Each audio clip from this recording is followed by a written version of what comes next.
Well, hello and welcome to the 2016 Classic Motocross the Nations here at Ballyblack Road, Northern Ireland.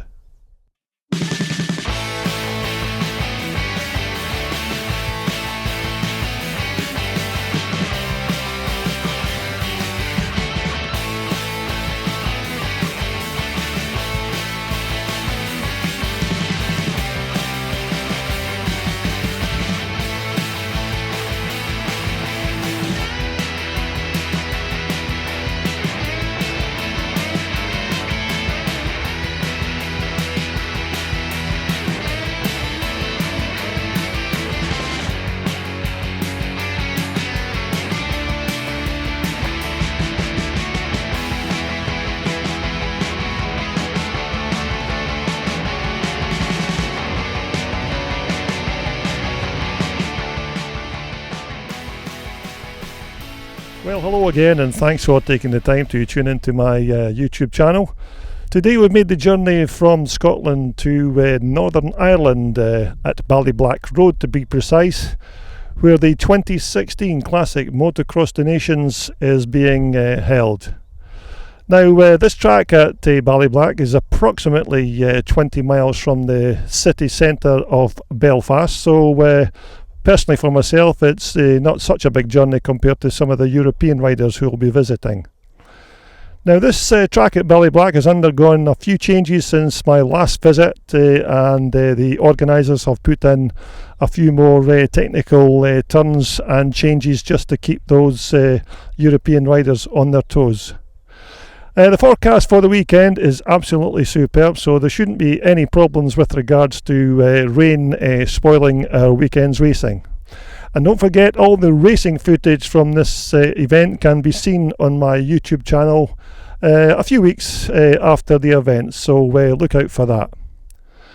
So anyway, I'm going to do my usual walk around the paddock, and let's just take a look at some of those classic machines that are soon to race at the 2016 Classic Motocross the Nations.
Right, let me start off. Right, this is the most famous off-road rider in the whole of Kent. His name's John Giles, 87 years old, from Tunbridge in Kent, and he's still sponsoring Kevin Reid on this wonderful bike that they used in the Great Escape. Right, so John will tell you something about his life. Go on, yeah, I rode in the International 6 Days Trial 15 times, and I got 12 gold medals and 3 silver. Right, so you were quite handy on a bike. Yeah, but only a Triumph. Right. Only a Triumph. He had Triumph all in his blood, didn't you, John? Oh yeah, I rode for Triumphs from 1951 to 1968 when they closed down. So how did you get involved with Steve McQueen then? Or how did he the International 6 Days Trial was in East Germany, Erfurt, and at Triumph, he rode a Triumph which was given to him, sponsored by Triumph of England, and I drove one of the Transit. I was with a competitor called Roy Peplow, and we drove to Erfurt in a with pickup. Steve McQueen? We picked him up. All right. I'm talking about when in the communist days, you see. Was this before he was a big TV star, or was he still? He's always been a star. Yeah, he's always been. Steve McQueen's always been a star. And the thing is, he was flown over from America with Bud on a military aircraft, and it landed in Berlin. To keep it low profile sort of thing, is that? Well, I suppose in the Why communist. the hell did he end up in a transit van if he got over for America? We picked him up. We picked him up. That was he's lower than his standards about getting picked up in a transit van. Well, there was no other option for him other than walk. And we got on this transit van. We picked him up at Berlin, because Berlin was split into two in those days, and we had to wait on Roy Pepper and I was on the Eastern Bloc side, trying to tell the others on the Western side that we was there waiting for him. And we stood on the top of the pickup waving the flag on the top of the truck like this, and eventually we got through to them, or somebody must have gone on through that, and they appeared with their haversacks and things like that, and they jumped in there. Did you know it was him you were picking up? Oh yeah. Oh yeah. Well, he rode a Triumph, a factory Triumph, you see. Somebody was having a laugh and just pick up Steve McQueen on your way. No, this was true. This was true. And we picked him up and we drove a matter of, we got about 200 miles to drive to Erfurt in this pickup, and we was driving along and all of a sudden it stopped, and this vehicle had got a V4 Ford engine in it, a V4, and the petrol pump on the V4 had got a very long arm, 12 inches long, prefabricated, and it went round and drove off the camshaft, and it had broken in half. So we got no petrol coming pumping into the tank. So we took a tank off one of the Triumphs, put it on the roof, and filled it up with petrol, and took the air bottles off of the bikes, because we got air bottles. We used to put the pipes up the handlebar, and we got one of those pipes and put it all together and hooked it into the tank on the roof to the carburetor. And we saw a scrapyard, and we drove into the scrapyard, and one of the policemen followed us in on what we was doing in this scrapyard, and we was looking for a fuel tank. Well, you try going into a East German scrapyard, can't speak the language, all you got is paper and pencil. And we said, oh, that looks about a 7-ton truck over there. And is it scrap sort of thing? And is it scrap? Finish, kaput. And he goes, yeah, kaput. Want the fuel tank off of that. Is it possible? We drew that. No.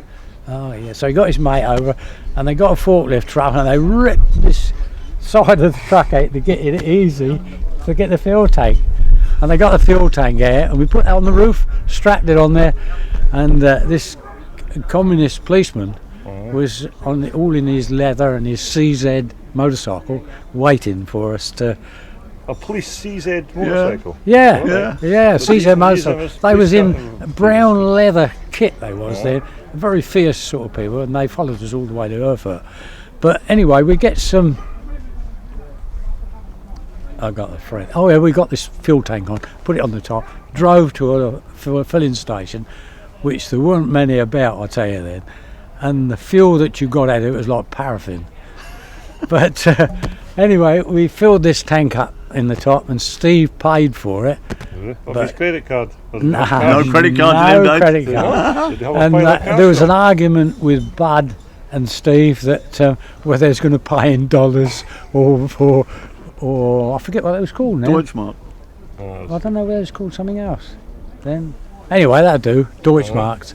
And in the end, he kept waving these dollars about in front of this scrap man.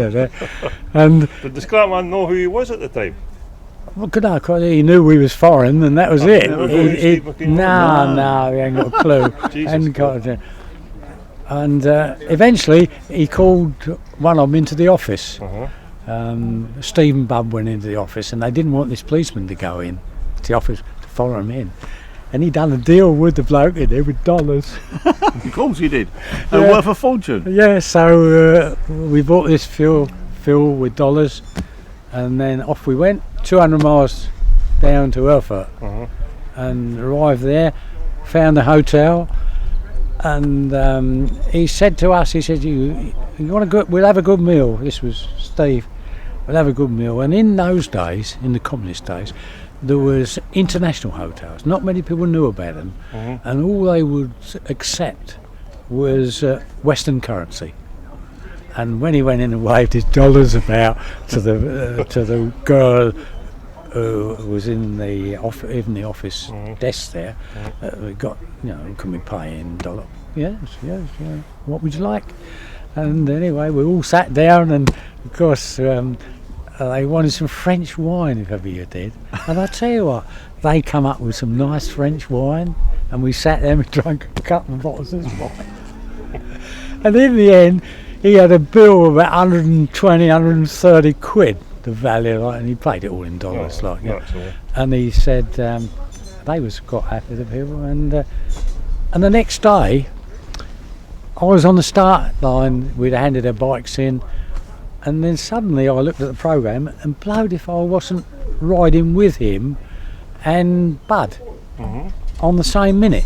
There was 3 people a minute used to go off the start line, and I've got photos at home. Did you expect to be riding with these two then? With Bud No. and Steve McQueen? No, I didn't. He was famous, wasn't he? John was. They were the only famous film stars. Yeah, I was in the English trophy team, Right. you see, and I'd got a nice bike. It was a real nice bike, and we arrived on the line, 3 of us on the line, and I put my card in my teeth. That was the thing. The time cards. All right. You put the time cards in. I thought, I'm going to get to the clock first, and I'm going to be first down the road, because there was so many people. It's raining. So many people following Steve McQueen on BMW motorbikes. Photographers standing on the back, following them, and people going mad over him. And I was trying to ride in this, but I thought, well, I've got to get off first. And the 3 a minute went off, but you could only go as quick as you could put the time card into the thing, and then off down the road. Carry on. And then we started off at the starting line, and I went off down the road, expecting him to follow me, sort of thing, and he did. He followed me down the road, and then Bud did as well. And because I'd ridden with Bud in English scrambles and things, so I knew how quick he could go and that, but I didn't know anything about Steve. And he come flying by me once down the road, all on a big broadside. Yeah, so. Not like him, is it? Nah. Not like me, Dad. So how many years was that you knew Steve McQueen then? Well, I knew him 64, and then having travelled with him then. And 2 years before I went to the same event with him, where he was under an assumed name. Nobody knew he was Steve McQueen, he was somebody else. And I rode with him, that was in Poland. Dennis was saying it was Harvey Mushman or something. Well, I'm not sure whether it was Mushman, but he went under that name quite a bit.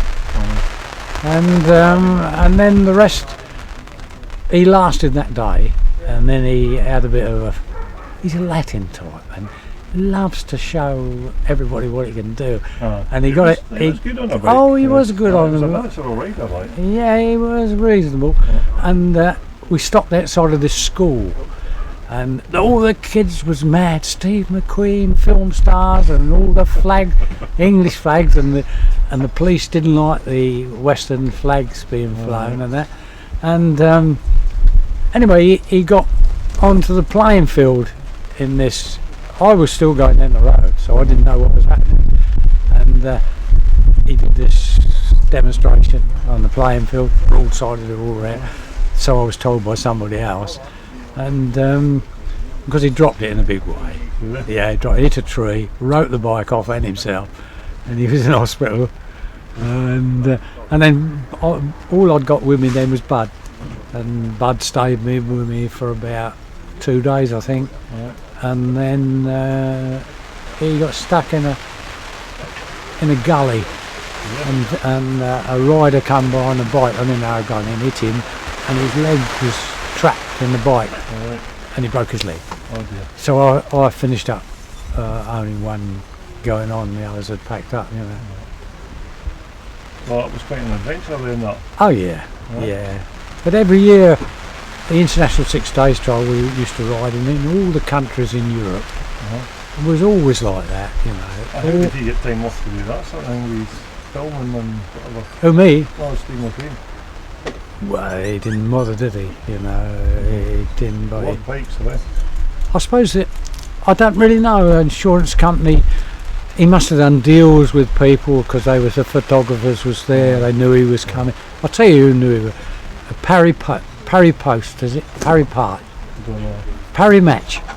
Oh, Parry Match, the magazine? Yeah, the magazine. Okay. Which I've got a Parry Match, still got a magazine of me and him. And so were they chasing them about? Oh yeah, terrible. On motorbikes. Yeah. Every time because I don't know what, in the week, because he was at the hospital, these Parry Match people got to the hospital because they knew he was in the hospital, and of course they had to put a guard on there, stop everybody going in. But yeah. So well, when did you stop riding bikes then? 2 years ago. 2 years? You riding up to 2 years ago? Yeah. What were you riding at the time of trial? This one. Oh, right. This one. It's an unusual bike. Yeah. Is this your old bike? Yeah. Yeah. It's one of 7. What's all the fancy wee modifications on it?